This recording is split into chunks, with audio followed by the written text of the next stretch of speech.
Hello everyone and welcome to Action RPG Build Guide Edition. Today I'm ready to drop on you my new and improved Hive Queen. We already beat the tier 10 300 Corruption Harbinger. It's an absolute blast to play. You're extremely tanky and you have a large army. I've got a Serpent, I've got Vines, I've got a 20 minion Locust Swarm, and I have our trusted Scorpion. As always, I will cover every single facet of the build. Everything is timestamped in the description below if you need to bounce around. Let's not waste any time and jump right into this. Starting off with some gameplay. Right now I am spec'd into my Hive Queen. This is Corruption 300. And for those of you that really love large armies, so let me just reiterate this. When you attack, you have a chance to make a swarm of bees and you have a chance to trigger locusts. And right now the roll on my new Dragon Tongue Spear is we can have up to 19 locusts, and that can go as high as 22, 23. So you've got bees and locusts. You also have a serpent that you can make. You also have a scorpion, and you have vines. And right now we are spec'd into large vines. So for an example, I just shapeshifted into Spriggan Form, and you will see now I am making vines, and bam, we are right back into Swarmblade. It is very, very cool. It's been a long time since I've done a multi-form build, and you can shapeshift. Every time you use dive, you will make 3 stacks of Maelstrom. So 2 dives, you will trigger haste and frenzy, and this will also chill all enemies. So you have a large swarm, some people call it my pest build, that will be tearing everything up. You can put over 600 stacks of combined bleed and poison on the target. You can make vines. It's an absolute blast to play. So let me round this out right now, and then I will show you a 320 corruption tier 10 Harbinger fight when it comes to single target. It's really good. Tier 10 Harbinger. Now what I'm going to do is continue to make locusts, and then as you can see, I will switch to Spriggan, where I will get out 6 large vines that will just continue to shoot them and put poison stacks on. Now, in this build, again, we do not use ward, but we have a ton of health regen. So you will notice my health bouncing up and down, but you gotta be okay with that. You have lots of endurance, you have lots of endurance threshold. Your life will pop back up. So it takes a little time to get used to, but even when you're half or even a quarter life, you are still not in harm's way. So we will continue to make vines, and he is almost down. Hive Queen, T10 Harbinger, down. Let me show you how to recreate this build. Now let's break down the skills, starting with your main skill, which is Swarmblade Form. And there is so many skills we are using from Swarmblade. The first one is unlocking Serpent Strike, and that is the node right here in Viper's Call. We're then going to come straight down and we're going to get Water Strider, which means when you use dive, you are actually going to be triggering Maelstrom. And Maelstrom, you're going to get Frenzy and Haste from 6 stacks. So here you want to put 3 points into it. So after using 2 dives, you unlock that Haste and Frenzy. You are then going to come over to the right and you are going to boost your maximum hives and maximum locusts. And then you're going to come up and over and you are going to boost your bleed chance and your poison chance. This is a dot build, and this dot build does focus on poison. Poison can get over 300 to 400 stacks, and bleed can get 200 to 300. And since you're getting damage over time for your minions on your weapon, it will support both bleed and poison. You are then going to put a point into Bloodlust and come down here and turn your Locust Swarm into minion damage so everything scales correctly. Now, when I was trying to figure out this build and doing lots of changes like I was explaining, we are now also taking Shapeshifter, where you could bounce between Swarmblade and Spriggan. That way you get access to large vines and healing totems when you need them. It is just a huge boost to damage to be able to have maximum vines when you need them. So that is Swarmblade. Moving over to Maelstrom, this skill is very simple. We're going up, stack duration, mana efficiency, haste, and frenzy. We are coming down and getting healing per second and chill chance. We're getting some dodge, and then you got 1 free point. You could put it in extra chill. I just put it in area size. Moving over to Serpent Strike. Serpent Strike does a couple of things for you. One, it gives you an 18% kill threshold, which is awesome. It also gives you a Serpent, and the Serpent does next to no damage. So it's not like a Serpent is a main damage dealer, but it does do something important. And that is right here. It puts Frailty on the enemies. So you're going to be able to put 3 stacks of Frailty, which will help you as you play the game. You're then going to come to the left. It is also going to trigger the ability from Scorpion, and it'll trigger it twice. So it is going to give Serpent Strike a little bit of a lunge effect and trigger your Scorpion's ability. As you come down, you're going to get a boost to attack speed. We are also taking Serpent Venom, which is going to make it where enemies cannot critical strike. And then we're just getting Serpent Venom damage, just to boost your poison a little bit. Moving over to Summon Scorpion. Now, I tested Summon Scorpion in lots of different ways. We took it as baby scorpions, we added bleed and damage over time. But ultimately, the best way I like it is just straight damage as much as possible.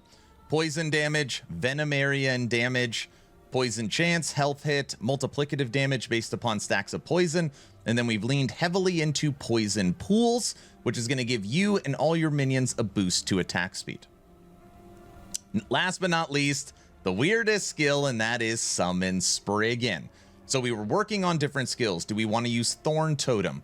Do we want to use Wolves where we can howl? And ultimately, I found it unequivocally the best through, 15, 16 hours of testing. I really like Spriggan Form. We are taking maximum for vines. We are turning it into ranged. We are using large vines, and this takes care of all your rage. So your Spriggan maintains all your rage. You never have to worry about it. And again, we're using Shapeshifter, so you can bounce between Spriggan and Swarmblade. Those are the skills. So now let's break down the Primalist, starting with the base tree. We've got 8 into Primal Strength, 5 into Hunter's Emanation, 6 into Survival of the Pack, and 1 into Hunter's Emanation. Now, if you need any help with resistances whatsoever, you can move Survival of the Pack over here to Attunement, Lightning, and Cold resistance, but it is nice having some leech for you and your army. Moving over to Druid, we have 5 into Plating. It's going to boost the armor of your minions and double for your Locust, give you some endurance and armor. 7 into Claws of the Forest. This is your minion poison chance. 5 into Druid Prowess. 2 of your minions use Attunement and Strength. 5 into Focus Wrath, so it's easy for you to stay in Swarmblade form. 3 into Wind of Leaves. This is going to give attack speed. 4 into Woodland Beings. 1 into Natural Duality. You only have 1 companion, and you're boosting that, which is your Scorpion. 6 into Overgrowth, which is going to give you mana and health regen. Health regen is what you really want. 8 into Toxic Reach. When you kill and you have that 18% kill threshold, you have a 1 in 3 chance to make a vine, and this is going to give you poison chance. 10 into Hide Skin, 5 into Impervious, which is going to give you up to 5 stacks and 4% less damage taken per stack. Now, these 8 points right here, Wisdom, these can be moved around. So if you have enough attunement and you need crit avoidance, you can put it in Wisdom. If you don't need the crit avoidance, you can move those right here so that your Locusts get armor shred. If you don't like the armor shred, you can move them up right here to get Locust attack speed. These 3 nodes in the center is based upon where you are at with gear. Last but not least, moving over to Beastmaster, we have 8 into Yersin Strength, 8 into Boarheart, 1 into Loyalty. Again, you only have 1 companion, which is your Scorpion. 1 into Call of the Pack, 6 into Natural Fortitude, and 5 into Envenom, which is more melee poison chance. Now, Natural Fortitude is something that I took later on, and you want to get as much strength as humanly possible, which can give you, if you had 100 strength, it can give you up to 200% health regen. Those are the passives. Moving over to last Epoch tools, we're going to break down the blessings, idols, and gear, starting with blessings. Now, for the most part, we are spec'd into survivability. We have void resistance, crit avoidance, physical resistance, and lightning resistance. Now, we did take minion damage as well, and minion damage can be swapped out with endurance if you need more endurance percent. But in this case, I was okay with endurance, so I took minion damage. Moving over to the idols, this is pretty easy. You want as much health as humanly possible. So we have 4 health idols. We are also taking increased health on all of our other idols with chance to apply poison on hit with a minion skill. So that is what you want for your idols. Get as much poison as humanly possible. Now, moving over to gear, there is 1 item that is required for this build, and that is the brand new Dragon Tongue Spear. Chance to summon Locust with hit with Serpent Strike, maximum Locust up to 7, increased attack speed for yourself, increased attack speed for Locust, melee physical damage for your Locust, and up to 5 poison on skills. This item has perfect synergy. It is also a common drop, so it's very easy to get legendary potential on, so you can slam minion damage over time on it, or poison penetration, or melee minion damage. In this case, the main stat you want is minion damage over time. We are also using a Ribbons of Blood ring. This makes it where your minions cannot be crit. It gives them 100% crit avoidance, and they leech and gives you some life. And again, Ribbons of Blood, another easy item to get 2 or even 3 LP on. We are using Keeper's Gloves, so we're going to have bees as well in this build. And this is also another item that's easy to get 2 or 3 LP on, and you want to get as much strength, attack speed, and life on it as possible. Now, the last unique is Eterra's Path. This makes it where when you are walking, every second you have a 1 in 4 chance to make a Great Vine. And vines are the way that you are going to stay inside of your forms, both Spriggan and Swarmblade. So you're going to be making vines when you are killing, and you're going to be making vines just from running around inside of Swarmblade. And then obviously you can manually cast vines when you're in Spriggan Form. So those are the 4 uniques. The only one that is required is Dragon's Tongue. Now I'll go over each item individually. Helmet, apply chance to bleed on minion skills, strength, crit avoidance.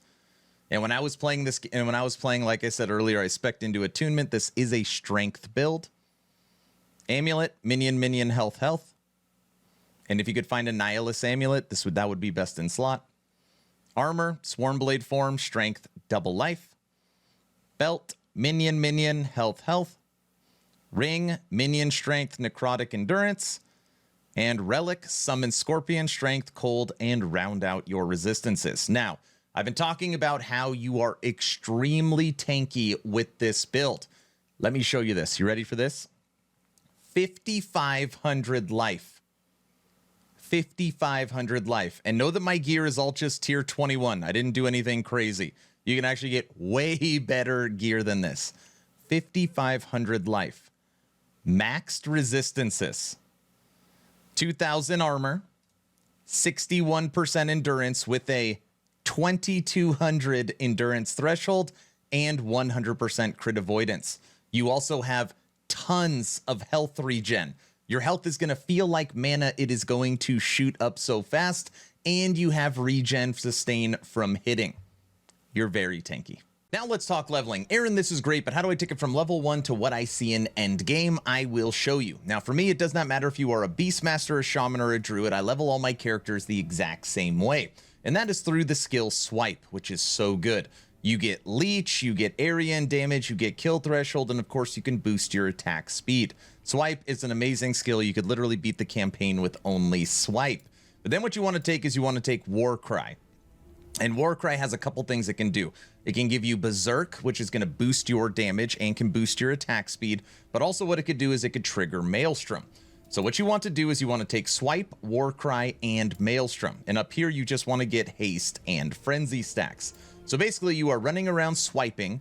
You are Warcrying, which is boosting your Swipe, which is auto-triggering Maelstrom, and you just run through the campaign killing enemies, and then you put an unspec'd Fury Leap on your hotbar so you can still jump around. You will fly through the campaign. All right, everyone, that's the build guide. What do you think of my new and improved Hive Queen? Is there anything I missed? Is there anything I could do to take this to the next level? Let me know your thoughts in the comment section below. A couple of asks at the end. Ask number 1, I'm hoping today is the day I have earned your subscription. I'm hoping today is the day you make the decision to push that little red button. I would really appreciate it, but of course, only if you think I've earned it. If I haven't earned it, I'm going to work harder for you. Ask number 2, check out my Patreon. It really is the best way to support into the future. We just did movie night where we watched Bill and Ted's Excellent Adventure. We have game night coming up this week. You get access to the VIP lounge, exclusive content. It is the best way to support. And last but not least, get into the Discord if you haven't yet. Over 4,200 enthusiasts of action RPGs. We're the unofficial voice channel for Last Epoch. So we got lots of different parties and things running. It is the first link in the description, and we draw a giveaway every 2 weeks. And tomorrow's giveaway is a free copy of Last Epoch. I'm done. Hopefully you were entertained or at least learned something. Aaron.